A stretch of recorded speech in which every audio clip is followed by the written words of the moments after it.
Have you been feeling stuck? Like you're just going through the motions and you just don't seem to get there? You're not alone. Your willpower might feel like it just got up and ran away, but it didn't. Maybe you just used it up during the day with all those decisions and things that you had to do to get through your job or for looking after the kids, just day to day life. And by the end of the day, when you need it to make some changes or do other things, there's just none left to keep pushing. You're not actually failing, you're just stuck in a cycle. Because if you really think about it, you've probably been here before, wondering what can you do? How can you make the changes that you want or that you say you want to make? To make any changes, you need to get clear about what it is that you actually want, which means getting it all out of your thinking brain and out of your heart and onto paper into lists. And yes, I know you've probably made lists before, but this is a little different. First column is you write all the things that are not right. So, for example, you don't have enough money. You might be overweight or have a drinking problem, or you wish that you didn't overthink, that you could plan more and get more done. There's so many things we could write in this first column. Just keep writing, write them all down. Then in column 2, for each thing that you've written, write what you want. So you might write to not overthink and to be clear, or to be fit and healthy and feel good, to be able to plan and do things that you want to do, to stop smoking. Again, write them all down, not an essay, no right and wrong, just getting them out of your head and out of your heart and onto paper so that you can see what you're dealing with. And then in the third column, you write why.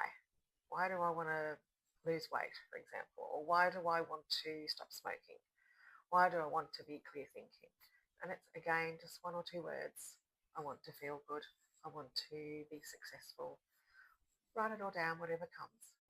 This isn't about goal setting, but I do want you to take a look and think about which things on those lists are the most important ones. These are probably the things that you have been working on for a while and not getting anywhere. They're also the things with the most emotions, fears, and pull the most weight in your life. Just asterisk them or highlight them or circle them, whatever you do, to bring them up to your attention. And you may not understand why these things are still on your list. They're still there. They're still unresolved, even though you've been trying really hard to solve this and to move forward. I get it. And you may even start to be feeling like a failure because you can't do what you say you want to do. And that's a natural way to feel if that's what you've been struggling with. It's not your fault. We're not going to start here. We're actually going to move on to something else. But I want you to just acknowledge that these things are on your list, that they're really important to you, that you haven't forgotten about them, and that you'll get there. Because this is not where we begin. This is not what we're going to tackle at first. And you can't do that unless you've already acknowledged that, yes, these things are important, and yes, you'll get back to them. Because your brain wants to just jump in and fix these important things first. Trying to tackle these big issues, you've been probably on a roller coaster of trying really hard, lots of motivation, lots of willpower at first. You jump in, you plan, you know what you're going to do. You might even start doing it for a while, using just willpower and the will to just want to get it done. But then you find there's this sabotaging part or resistance part that steps in, and suddenly you're back to your old habits. And then you don't feel very good about yourself. And there's this fall and a recovery, maybe a little bit of, I can't do this, so why bother trying? That sits there for a while until you start thinking, no, I'll have another go. I'll go at it again. I just need to try harder. And so what do? You start the cycle all over again. And this causes a roller coaster like this of your life. And that can be really exhausting and it can make you feel bad. This doesn't mean you can't make changes. Of course it doesn't. It just means that it's a different way that you do it. The way you do it is you take small steps, small, manageable, and the word safe steps that feel familiar, that align with who you think you are, your identity and your beliefs, that feel good when you're doing them, and that can become habits.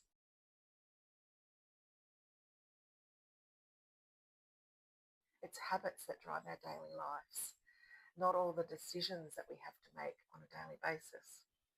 Making small changes one step at a time is what builds self-trust and confidence. And this is what you need when you want to make big changes in your life. You need to already have those foundations in place. And these are the things that have been getting eroded by being on that roller coaster. We often self-sabotage when we try to make big changes in our lives because they don't feel familiar. And familiar to our brains equals safety. Our brains prioritize safety first. It's a very primitive part of our brain that's there to protect us. And it prioritizes it over growth, over fun, over everything. But safety is not quite what you think it is. It's not just physical safety. It's not running away from the tiger or whatever. It's all those other things that we don't really think about.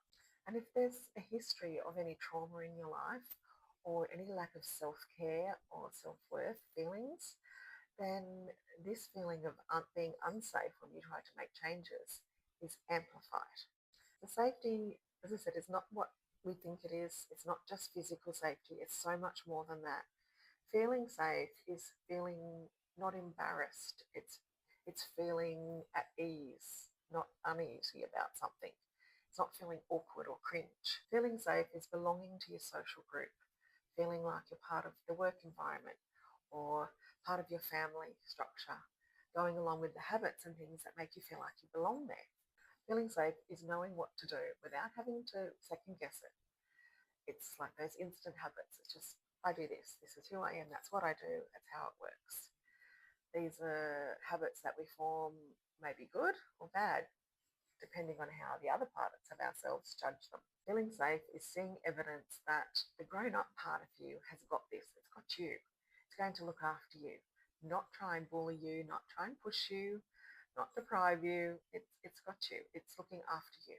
The primitive part of our brain that governs and protects us and keeps us safe already sees that we have certain habits in place that protect us in the moment and make us feel safe. So to it, why would you change that if it's working on that level? This is why we can have very good intentions about making these changes and try and talk ourselves into it. We can have all the right reasons. We can write the lists, get the motivation, have the affirmations, do the manifesting, whatever it is that we're doing to try and make the changes. But if the other part of us is not feeling safe and doesn't think that we're on the right track, then no, it won't take it on. If we haven't learned to feel safe with our adult self in the driver's seat, we will resist.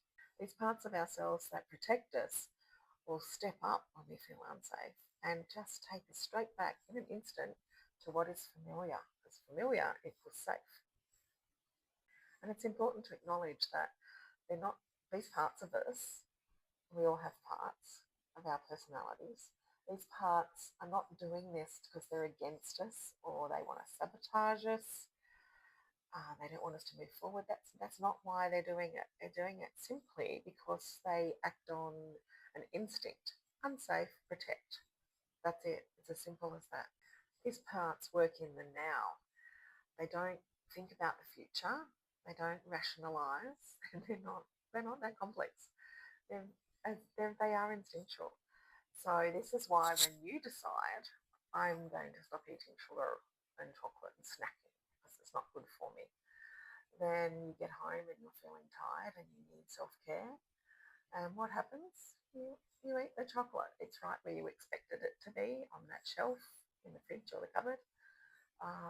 It's that time of day when you would normally eat chocolate. It's familiar. It's self-care.